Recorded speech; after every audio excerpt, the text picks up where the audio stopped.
Six-figure starting bonuses, million-dollar stock packages, free breakfast, lunch, and dinner. Tech has some of the most lucrative compensation and perks out of any industry, and who wouldn't want a piece of it? And in this video, I'll be covering everything you need to know about compensation in tech, from the main forms of payment and how they all work, and then diving a little deeper and looking at some real offers from big name companies in the industry, and then finally going over how you can evaluate your own offer and some of the common pitfalls to avoid.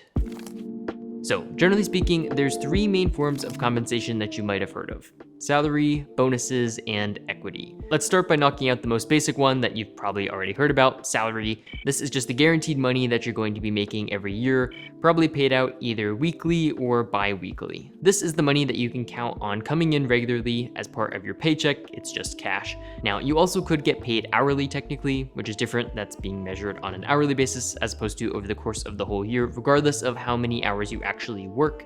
But generally, from what I've seen in tech, most people are on a salary. Next up is equity. So equity is basically owning shares in the company, with the incentive being if you do a good job and you work hard, you're more likely to make the company successful, in which case the value of those shares is going to go up. Now, obviously the flip side of this is if your company isn't doing well, or the market as a whole isn't doing well, now your shares are going to be less valuable. At a lot of companies, when you first sign on, you'll be awarded a stock package that's generally paid out over the course of several years. For example, you might get a $100,000 stock package that's paid out over the course of 4 years. This is not necessarily paid out evenly. You might not get the same amount every year, and it also might be issued to you on a monthly, quarterly, or annual basis. This can actually end up being the most important form of compensation, especially if you're someone who's working at a company that isn't yet traded publicly. If you're expecting your company to have a massive IPO and you got shares in the early years, then there's a good chance that the value of those shares is going to be huge once the company actually goes public. This is why sometimes you'll see early employees at a company become overnight millionaires when the company goes public. On the other hand, if you're at a startup and it goes under, all the stock you've gotten is now essentially worthless. And the third and final big piece of compensation is bonuses. These typically take the form of stock, cash, or some combination of both. And there's typically a baseline expectation of what your bonus might be every year. For example, the baseline might be 10% or 15% of your salary. So if you exceed expectations, then you can probably expect to get a bigger bonus. But if you're not doing as well, then you might get a smaller bonus or no bonus at all. Additionally, when you're first starting out at a company, you might also get a signing bonus or a starting bonus. These are sometimes thrown around a little bit interchangeably, but technically speaking, a signing bonus is given to you at signing. So you might not be starting for a couple of months still, but they'll give you a small amount of money in the meantime. And a starting bonus is typically given to you probably within the first month after you've started on the job. This can be super helpful, especially if you're a college student who's about to graduate, because you might not have a lot of money saved up, and this money can help kind of get you established when you're first starting out. And one other thing that's worth pointing out, there's typically something written in your contract that says how long you have to stay in order to keep that starting bonus. So typically that's around a year, which means if you work at a company for only 3 months and then decide to quit, you're going to have to give them back the starting bonus.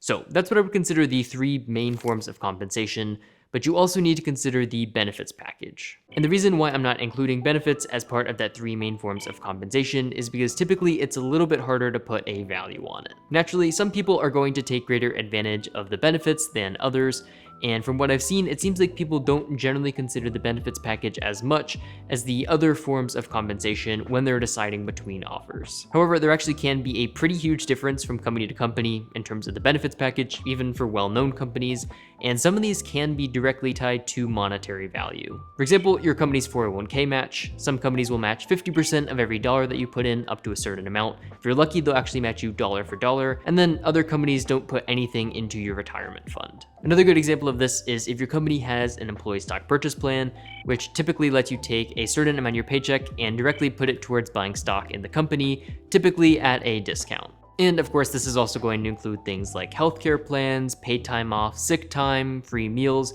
and a whole number of other things that you may or may not take advantage of depending on your priorities and your lifestyle. But either way, you should definitely be looking at your benefits package and figuring out how much value you can get out of it, because if you have two offers that on the surface look pretty similar in terms of compensation, taking a look at that benefits might actually swing the difference in determining which one you decide to go for.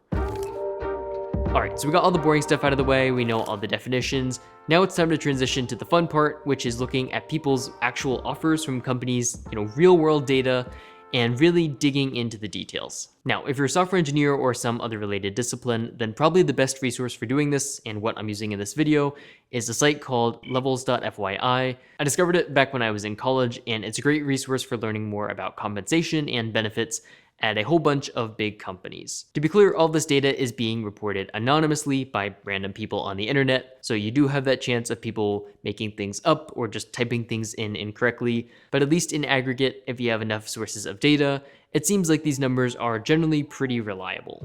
Let's go ahead and pull up a few different companies here and just get an idea of what the different packages look like for someone who's junior or straight out of college, someone at a senior level, and then finally someone at either a principal or a staff level. For all of these, you can see the breakdown of salary, bonus, and equity per year. Generally speaking, you'll notice that the salary doesn't go up nearly as much per level as other parts of the compensation. You'll often see huge increases in the amount of stocks you'll get in the company as you go to higher levels, but obviously that will vary from company to company. Like I mentioned earlier, a big thing to consider when it comes to stocks is that they're generally paid out over the course of several years. So you might get a package for $500,000, which is awesome, but it's paid out over the course of 5 years, which means that you have to stay at that company for the entirety of that 5 years to finish collecting that value. When it comes to vesting, probably the most common thing that you'll see is an even distribution. Every year you get the same number of shares, but you also might see things known as front loading and back loading. For example, if we take a look at Google, according to their main vesting schedule, they would be an example of front loading. In your first couple of years, you're going to receive the majority of your stock package, and then you're going to receive a little bit less of your stocks in the final years. And an example of backloading would be Amazon, who according to Levels doesn't give you as much stock in the first couple of years, which would probably incentivize you to stick around longer so you can actually cash in on the remainder of your stock package. Now, if you're someone who's not all that interested in stock and you just want that cold hard cash, there are a few examples of this. A well-known example of this is Netflix, who historically speaking doesn't hire junior engineers, but pays a huge cash salary to their engineers instead of awarding big stock packages. If you're interested in finance, trading firms can also be a great option. Generally, you'll see a generous salary, but you'll also see top performers earning enormous bonuses. Levels also has a lot of different filters and things that you can sort by to give you a better idea of what your compensation might look like, depending on your location, your title, your experience, or a number of other factors. Here I can sort for a specific location, or only people that are working remotely, and then I can also look at people who have a couple years experience, or people who maybe have been in the industry for a little bit longer. We can also jump over to the benefits tab, which is just a list of all the different benefits that a company generally gives their employees. But something interesting that they do is that they give an estimate for how much the benefits package is valued at. Now, this can be a good way of gauging how much value you're actually going to get out of them, but what you also need to consider is that you might not actually be able to take advantage of all those benefits depending on your circumstances. For example, if we take a look at the list for Facebook or Meta, they have free breakfast, lunch, and dinner, and a newborn baby bonus where for each child they'll give you $4,000.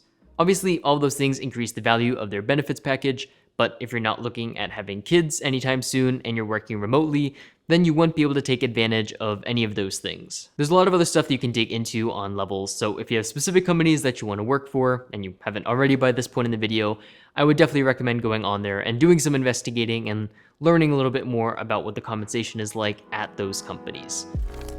The last thing that I want to talk about, which is also the most important, is evaluating your offer. It's one thing to look at hypothetical numbers and packages on the internet, but it's something else entirely when it comes to actually getting offers from companies and then having to decide what you want to do with your life and which offer to take. So when it comes to evaluating your offers, there's a couple different ways that you can go about doing this, some of which I would say are probably more useful than others. The most straightforward way is just to basically look at that total number, your salary plus equity plus bonus, and compare it head to head with all of your other offers. And in some cases, this will involve some level of negotiation where you take your offer from one company and ask another company if they can match that or if they can beat it. These people might also take a look at the benefits package and see how much value is in there for them, but generally speaking, their biggest focus is on that total compensation, that one number, and nothing else. Depending on your priorities, this is definitely overlooking a lot of other things that are really important when it comes to picking a job, like if you're even going to like it, what the company's culture is like, the work-life balance.